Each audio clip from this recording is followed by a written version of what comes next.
कच्चा चिट्ठा में सबसे पहले बात यूक्रेन के ऐसे फोर्स की जिसके खौफ ने रूस के कैंप में सनसनी मचा रखी है। ये ऐसी फोर्स है जो आधी रात के बाद एक्टिव होती है, हमले करती है, रात में अंधेरे में खून तक बहाती है। आखिर यूक्रेन की ये ऐसी कौन सी फोर्स है जो एक रात में पूरी की पूरी रेजिमेंट खत्म कर देती है?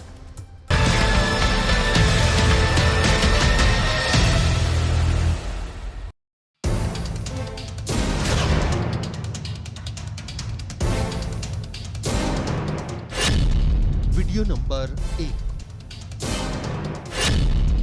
Video number 2, video number 3, video number 4, video number 5, video number 6, video number 7,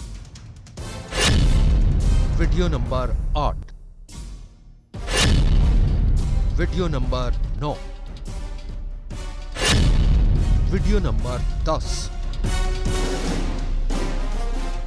रात के अंधेरे में गोलियों की तड़तड़ाहट, तोप के गोलों की गूंज, स्पेशल कमांडो के हमले। इस स्पेशल ऑपरेशन को क्यों उल्लू युद्ध कहा जा रहा है? आधी रात के बाद इस युद्ध को कौन अंजाम दे रहा है? रात के 12 बजते ही ये सेना हरकत में आती है, अपने हथियारों को तैयार करती है, दुश्मन के ठिकानों को लॉक करती है और बिना देर किए आगे बढ़ जाती है। सबसे पहले ये जान लीजिए कि ये यूक्रेन की स्पेशल फोर्स की खास यूनिट है। ऐसी यूनिट जो रात के अंधेरे में अपने ऑपरेशन को अंजाम देती है, रूस की सेना पर स्ट्राइक करती है। ऐसी स्ट्राइक जिसमें जबरदस्त फाइट होती है, वो भी तब जब लाइट नहीं होती। अंधेरा ही इस ऑपरेशन का सबसे बड़ा हथियार है। वक्त होता है रात के 2 बजे का। यूक्रेन की ये उल्लू सेना अब रूस के कब्जे वाले इलाके में पहुंच जाती है, जहां उनका आमना सामना होता है रूस की सेना से। लेकिन रूस की सेना इस हमले से अनजान होती है। ठीक उसी वक्त उन पर हमला होता है। अचानक धावा बोला जाता है, पूरी ताकत के साथ हमला होता है। यूक्रेन के ये स्पेशल कमांडो काल बनकर रूस की सेना पर टूटते हैं। जबरदस्त लड़ाई होती है और सुबह की पहली किरण से पहले जीत हार का फैसला हो जाता है। Night operation 1, night operation 2, night operation 3। अंधेरी रात में हो रहे इस युद्ध को देख मॉस्को में मातम है। इस ऑपरेशन को क्रेमलिन में बार बार देखा जा रहा है। रूस के वॉर रूम में इस वॉर के पलटवार के लिए मंथन हो रहा है। रात के अंधेरे में हुए इस युद्ध को लेकर यूक्रेन ने बहुत बड़ा दावा किया है।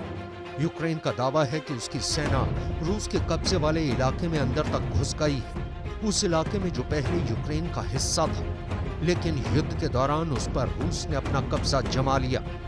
अब उस इलाके को यूक्रेन की सेना ने रूस के खूनी जबड़े से छीन लिया है। यूक्रेन का दावा है कि उसकी सेना ने रोबोटिन शहर पर कब्जा कर लिया है। रोबोटिन यूक्रेन का दक्षिणी शहर, ये जापोरिजिया इलाके में है।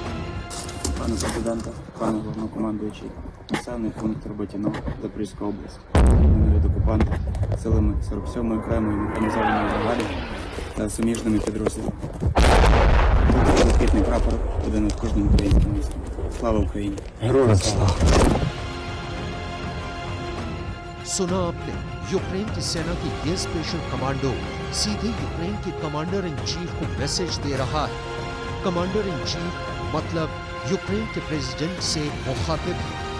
ज़ेलेंस्की से बता रहा है कि रोबोटिन शहर को रूस से छीन लिया गया है। दावा किया जा रहा है कि ज़ेलेंस्की इस नाइट ऑपरेशन से जुड़े रहते हैं। वो वॉर रूम में बैठकर पूरे ऑपरेशन को देखते हैं, एक एक हरकत पर नजर रखते हैं। उनकी स्पेशल फोर्स कैसे आगे बढ़ रही है, दुश्मन की सेना को कैसे अपने निशाने पर ले रही है, रात के अंधेरे में कैसे जीत का भरोसा जगा रही है। यूक्रेन का मानना है कि उसके लड़ाकों ने दक्षिण में रोबोटिन शहर पर कब्जा कर बहुत बड़ा काम किया है। इस ऑपरेशन ने रूस के सैनिकों के सबसे मजबूत मोर्चे को तोड़ दिया है। इस रेखा को तोड़ यूक्रेन की सेना अब और तेजी से आगे बढ़ना शुरू कर देगी। अपने कब्जे वाले इस इलाके में रूस की सेना ने बारूदी सुरंगें बिछा रखी। यही वजह है कि यूक्रेन की सेना दिन के उजाले में रेकी करती है, ड्रोन कैमरे से पूरे इलाके की स्कैनिंग करती है, एक एक टारगेट का चुनाव करती है, फिर रात के अंधेरे में दुश्मन का काम तमाम करने आगे बढ़ जाती है। यूक्रेन के इस स्पेशल ऑपरेशन को आप इन 2 वीडियो के जरिए बहुत ही बारीकी से समझ सकते हैं। दिन में यूक्रेन की सेना ड्रोन कैमरों की मदद से चप्पे चप्पे की पड़ताल करती है, कहां दुश्मन ने क्या जमा कर रखा है, कहां कितने सैनिक तैनात, कहां कौन कौन से हथियार लगा रखे हैं। फिर रात में चुन चुन कर उन लक्ष्यों पर निशाना साधती है और दुश्मन को ढेर कर दम लेती है। ज़ेलेंस्की की ये खूनी ब्रिगेड कैसे लड़ती है, मोर्चों पर कैसे आगे बढ़ती है, इसका ये वीडियो देखिए। ये बखमूत का फ्रंट है और यहाँ इस ब्रिगेड की एक टुकड़ी ने तूफान की तरह हमला किया है।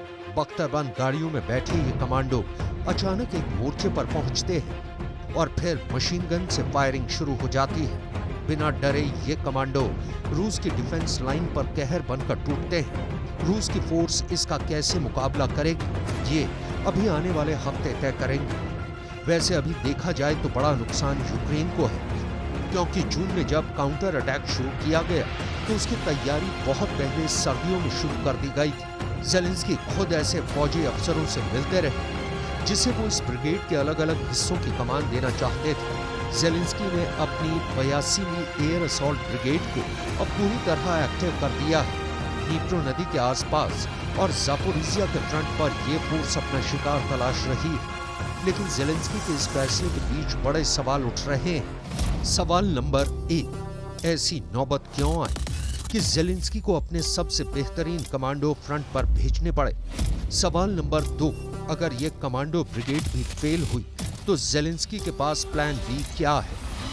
सवाल नंबर 3, ये कमांडो ब्रिगेड हारे तो नीटो के हथियार भी पुतिन के कब्जे में आ जाएंगे, तब बाइडेन क्या करेंगे। ज़ेलेंस्की इस वक्त वाकई बहुत बुरी हालत में है। उनकी फौज हर मोर्चे पर पिटी जा रही है। पुतिन के सैनिक उनको भगा भगा कर मार रहे हैं। खार्कीव के दक्षिण से लेकर खेरसोन के मोर्चे तक ज़ेलेंस्की अब फेल होते जा रहे हैं। उनके सैनिकों को पता है कि बखमूत और बाकी मोर्चों पर यूक्रेन की फौज को रूस ने चुन चुन कर मारा है। बखमूत में जो गया है वो जिंदा वापस नहीं लौटा।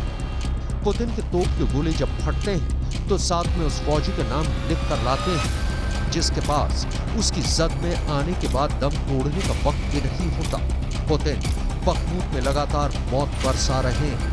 बखमूत यूक्रेन का दलदली कब्रिस्तान बन चुका है। बखमूत में पुतिन ने ज़ेलेंस्की को बहुत बुरी तरह फंसा दिया है।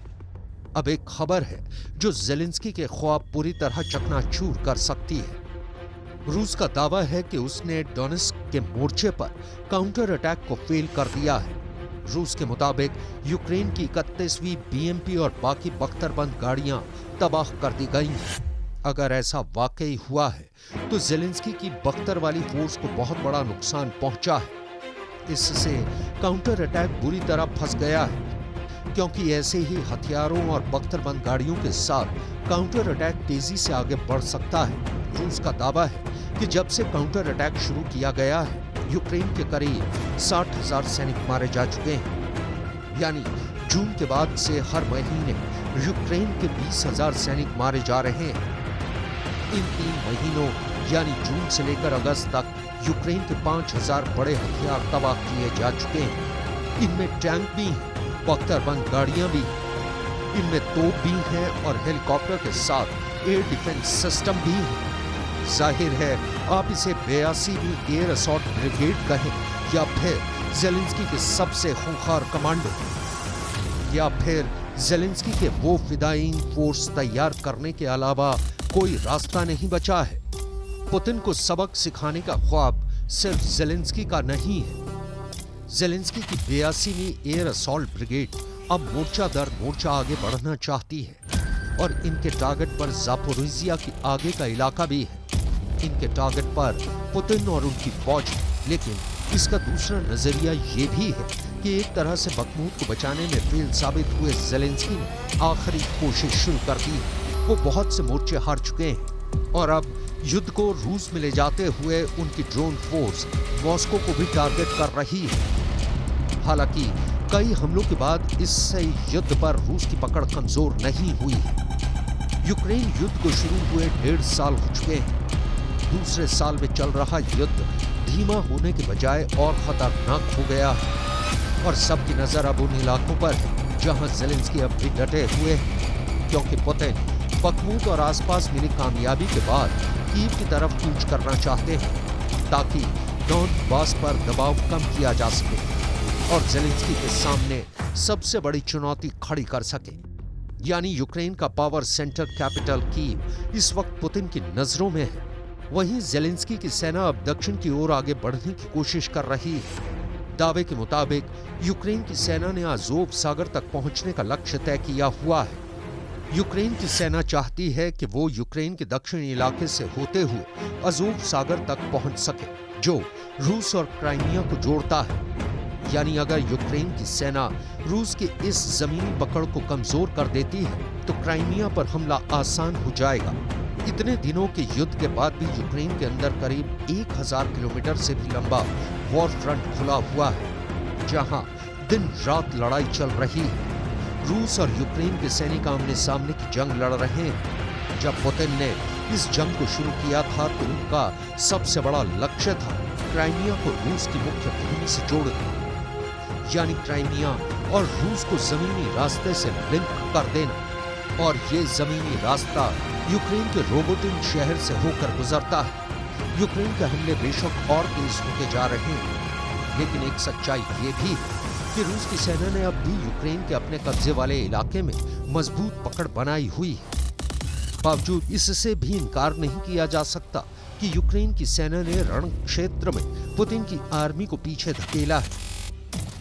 ऐसे में बड़ा सवाल ये भी है कि पूर्वी और दक्षिणी यूक्रेन पर कब्जा बरकरार रख पाना पुतिन के लिए क्या इतना आसान होगा?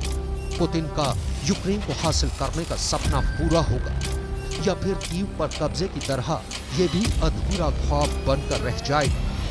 क्योंकि यूक्रेन की सेना का नाइट ऑपरेशन रूस के लिए नई मुसीबत बनी हुई है।